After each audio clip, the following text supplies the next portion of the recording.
Creating video is the hardest form of content. You gotta hop on camera, script or non-script, take, double take. It's crazy, you have to do it. I made $35,000 last month. $1,500 was from this paid subscriber option. You can promote an affiliate, you can promote a SaaS, your offer. It's real people, real traffic. She made around 10K last month posting about you shouldn't clear all the weeds because it saves the butterflies. My neighbor's son who's 16-year-old and his stuff is blown up. We could spoon in the cold plunge if you want.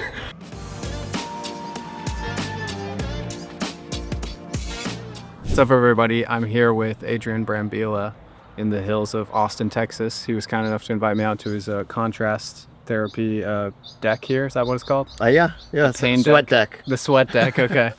And this is the latest segment on what's working. Usually we talk about SaaS and how to scale your high-level agency, but today's going to be a little bit different. You could use these strategies to do that, but this is more applicable to you if you're a creator or if you're trying to become a creator. So, Adrian, thanks for having us, man. Hey, nice job. Thanks for coming out. So, I invited Keaton here. We started the day with like a 2-mile run, did some kettlebell stuff. So this is full lifestyle podcast right now. Yeah, exactly. This is and Adrian did invite me to like spoon with him in the cold plunge. So we'll see if we go in together or not. So I think two really cool things that I'd like to talk about what's working right now. Number one, going viral on Facebook and the Facebook monetization program. I think you're kind of the godfather of that at this point. It's a big name, but yeah, Facebook. So I've been in a funk with creating videos, and I'm really grateful this whole Facebook stuff. So it is taken off because everyone knows YouTubers make a lot of money, right? But being YouTuber is hard. Creating video is the hardest form of content. You gotta hop on camera, script or non-script, take, double take.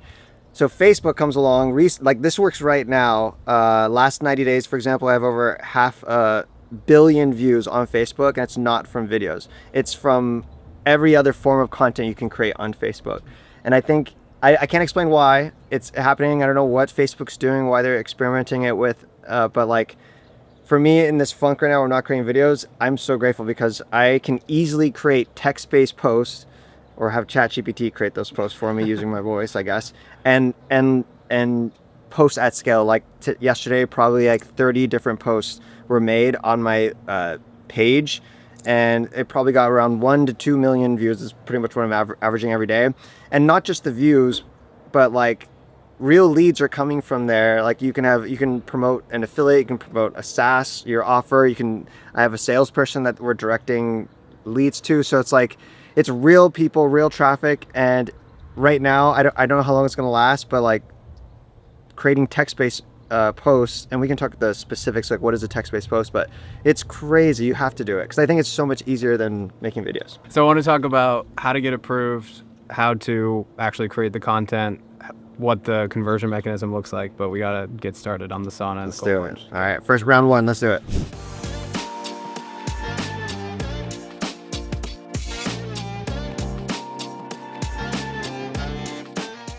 Oh, we got the hats. Yeah. I feel like Jesse Itzler up in here. How did you find out about the Facebook stuff? I think I saw a text-based post that had like 2,000 shares. Oh. And I was like, what? I've never seen that in my life before. Like it was like the black text, like these are 7 AIs you need to try right now if you want to increase productivity. Something like that. It's like a regular post, and it had 2,000 shares. And I was like, why?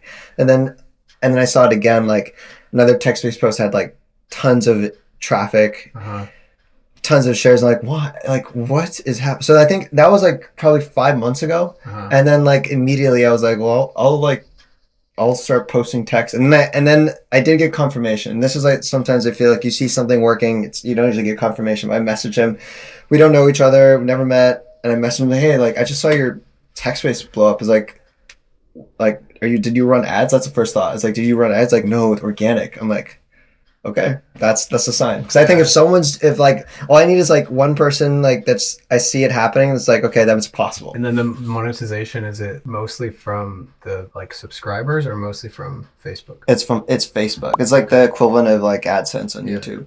So they're like my subscription's probably like 1,500 a month. Oh, okay. And then the last payment I got was like 35K. It was all from these text-based posts. I mean, it fluctuates like, and it doesn't make sense. I'll have a post that has like 1 million views and it'll pay me like $300. Yeah. And then I'll have a post that gets like 5 million views and I'll make $30. Wow. I don't understand it. Yeah, I just got monetized. Made my first $10. Hey, I see opportunities in terms of like $800 a month. It's like a full-time VA, $5 an hour. So it's like, do you think you can make more than 800 a month trying it? Then have a full VA, just try it. Nice. Yeah, that's good. So yeah, Facebook monetization is kind of like the YouTube equivalent of AdSense. And what I'm learning, because I have a class I created that to teach people, is like people can get accepted into the official Facebook monetization typically under 30 days, even if they have 0 followers on their page, with posting like 10 times a day. It sounds like a lot to post 10 times a day, but once you like realize that it's not like you have to sit and think like, how am I supposed to come up with 10 posts? You can literally just say, hey, ChatGPT, help me create 10 posts about my niche. Make it a listicle style, like 7 tips, 7 strategies, 7 discoveries, and then you can fill ChatGPT with like inspiration. You see what other people are doing, and 10 posts is actually fairly easy. And then you can schedule them now. So it's like, it really is to say, now if you were to make 10 YouTube videos a day, that would be a lot of work. But to make 10 text-based posts on Facebook, minutes. Yeah, and a VA can do that for you. My VAs run everything for me, like on my Facebook page. Actually, my neighbor's son, who's 16-year-old, he was like, as a summer job, he was posting and his stuff was blowing up. Like I told him I would give him $20 for every post that hit 1 million views, and like one pay period, I paid him like $1,500. Wow, that's awesome. And in terms of what you're posting, obviously it's a little niche dependent, but give examples. Like if somebody's runs a SaaS, what should they post? If somebody's more in the like sports or some other kind of niche. Yeah, I think I'll start with the example that I liked sharing because it doesn't make like, this is proof that it works across any niche. So one of my friends, Alex Fasulo, she is dubbed like the freelance fairy. She was like really popular in TikTok days on like making money online through blogging. Now she's like a conservationist. So like she like literally talks about saving the butterflies. Okay. She made like around 10K last month from posting about like why you shouldn't like clear all the weeds in your yard because it saves the butterflies and stuff like that. And she has a newsletter that talks about like conservation. I don't know anything about this niche. I just find it fascinating. So like to me, that's like the proof that like doesn't matter what the niche is, any niche works, including you can talk about butterflies. Yeah. And then like I see a lot of people, because we're in the go high level world, they're talking about like how to use AI, how to use SaaS or create it. Some people are teaching it. Some people are talking about it for a specific business. I know one guy who his niche is car dealerships, and so he talks about like AI and car dealerships.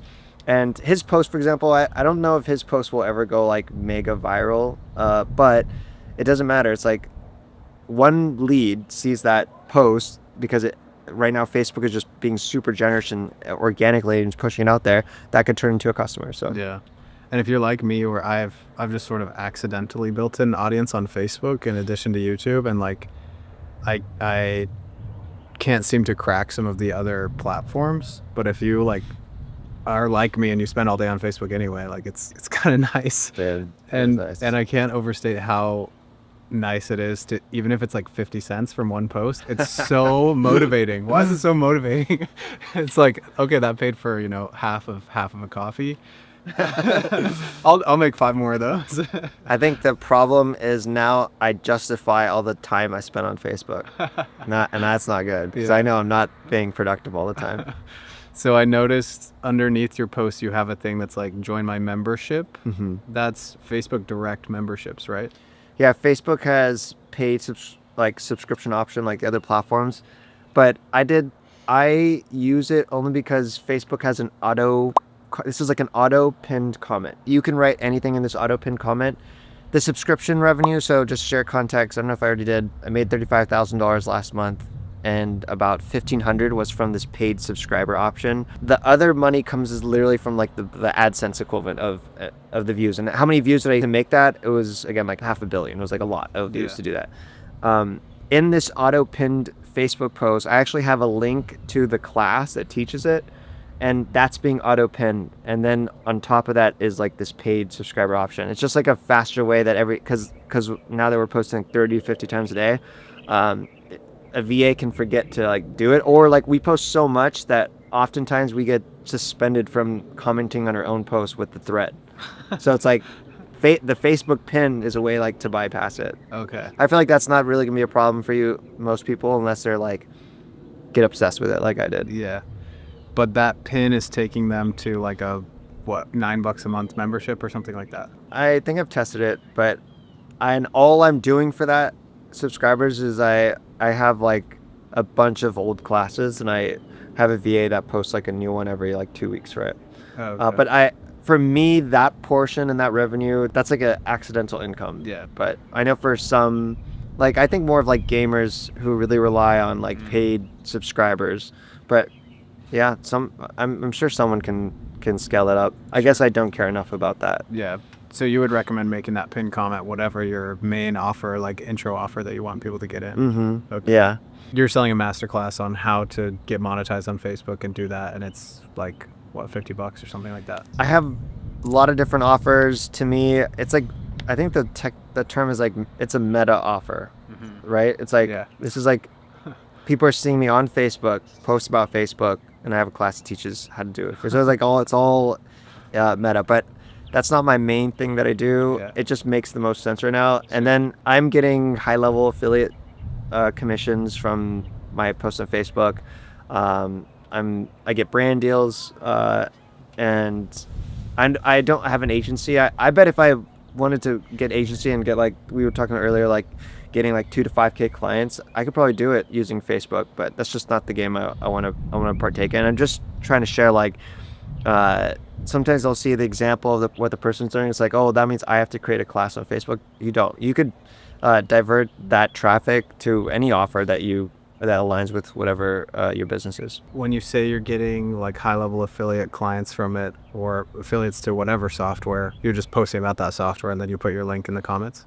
That's simple. It's not. I mean, yeah, it's really that simple. It's more of like I've been creating content since 2010.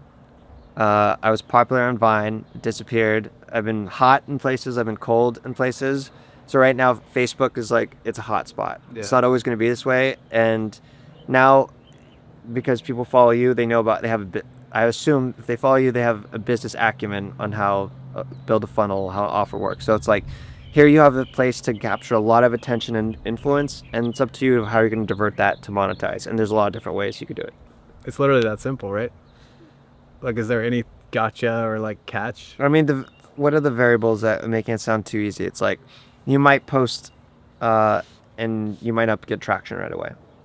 It might take you a while to figure out, like, there is a way to write a post that gets engagement, right? Yeah. How to write a hook. And so there's a lot. That's the challenge I feel like every creator is in. Is like, how do I constantly make good content that attracts people? Though I think the monetization is easy because like I'm getting probably like 100 to 300 email subscribers a day from Facebook organically. It's crazy. Wow. So that's like one aspect and we just test. There's so much traffic. When you have 500 million views, it's like there's a lot of different tests. Like we're just trying everything. I am not. That's the most views I've ever had in my whole life, to be really clear. So like. I feel like my team's all over the place. So like, because you could just we'll talk about AI, and this AI post gets like 10 million views. It's like it's crazy. So like, let's try an AI offer because like just with that post.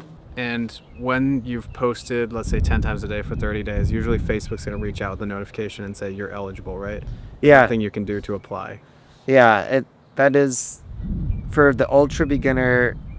You definitely are just gonna lean on patience but it will happen, and Facebook is not like YouTube, where YouTube will just tell you. Yeah. You got to get this many subscribers, this much watch time. Facebook's like, do you want to apply? Okay, now thank you for telling us you're interested. We'll let you know when you're in. And there's not really like, you go on Reddit and try to figure it out, but no one knows. If you have previous strikes on your profile, I had one that was like said I was like copyright claim or something for some picture I just posted. I was on a road trip. I have no idea why it flagged it, and it was like a year old. I just went in and like tried to repeal it. One of them it let me repeal. Another one I had, it thought it was like a naked person, but it wasn't, and it won't let me repeal that one.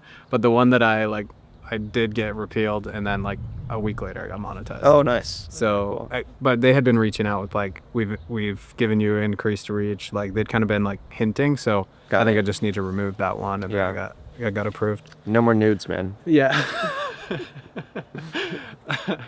Sorry about that. I'll keep those private.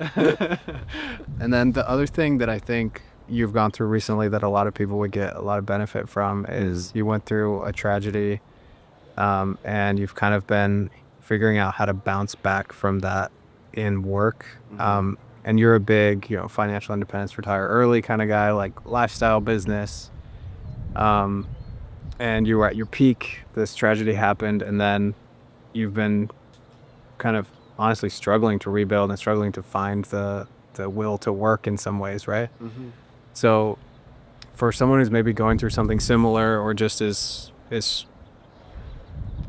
even getting started, I think every entrepreneur or creator goes through these same cycles. And I think what you've learned, even though you're not out of it yet, is going to be super valuable for people. Do you mind sharing what happened and how the past few years have gone? Crazy adversity I never thought I was going to face. We lost our daughter in January 2024, and then basically all 2024 like did not work at all. Couldn't. Yeah. And then so it's 2025, and so happy to say we have a Stella. She's 5 months old, and I feel like energy like rebounding. But Yeah. I was sharing earlier, like, so right before Catalina 2023, it was the most profitable year that I've ever had. Offers were doing great. It was like a lot of momentum that was happening. In 2024, like, if you just like if you were to, like, think of it right, the question, if you were to stop working on your business for a whole year, what would happen? It'd probably go down. So like everything went down by 50%. But because of having good financial stewardship, and we've always lived underneath our means, and the money that I make is way beyond what we need. Even a 50% cut, it was still like really, it's by all means like more than enough and really great. And I think that to me is like a lesson that reinforces to no matter how much money you make, it's like that doesn't really matter. It matters like your cost of living and lifestyle. Because I think a benefit I've realized from the decisions that we've made and the business that we have is we've had a lot of time to just grieve, like where I didn't have to work. I couldn't imagine like if I still had like a job, a 9 to 5 job, and like I'd have to take time off to grieve, and then a couple weeks later I have to be back at work. Like, no wonder like people have so many problems, because like everyone loses someone in their life, and so just having time to grieve, like, was able to take a full year off. And then in this year, like, I feel like I just started trying to get back into like creating content again. I still feel like I feel like I don't have, it's not there's something, I feel like I haven't figured it out yet. So like I'm struggling to create, but I'm in a much better place. So it's like a combination of all this, the type of business that we have, this online thing, and working and aspiring to have a business that can work without you. I realized the benefit, which was like the ability to truly step away and just be there and grieve. And I'm really glad that we could, because we tried again. We have a beautiful daughter, and still this year is not like the year it was in 2023, but it's yeah, I can't believe I was stepped away for so long, and the business is still doing good. And I should also clarify, it's not just me. I have a team of 12 people, and grateful for all my team members who were able to keep things running. But yeah, I don't know if that made any sense, because it's like when you're in a point of struggle, it's hard to be. It's like I don't know the answers right now. Yeah. I was talking to a guy yesterday who he has 6 kids, and the next to youngest one was diagnosed with autism at about 3 or 4 years old.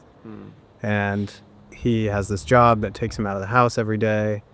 And he says, days when I'm home, like things are night and day with this child. And so he needs to figure out how to be home. And so he's building this online income stream so he can get rid of the business he has that requires him to be out. It's a dog training business. So he has to be out with the dogs. We were chatting before that, like, really the purpose behind building a business. Yeah, travel the world. Yeah, buy nice stuff that you want. But sometimes it's just the ability to, like, be home with a kid, or not have to stress about bills, or be able to grieve, like you were saying. Yeah. Those are I think the more valuable parts, but they don't do as well in an ad. Yeah. So you're trying to sell the dream. It's like you want to sell the being on a beach with a Mai Tai or something, but that's not really what matters. The working from the beach is way overrated compared to, being able to work from home with your family. I think ultimately the benefit to the pursuit of building something that can work without you is I'm always a fan of. I always encourage someone, because I think I do own my time, and I think it was like, I'm 36 now.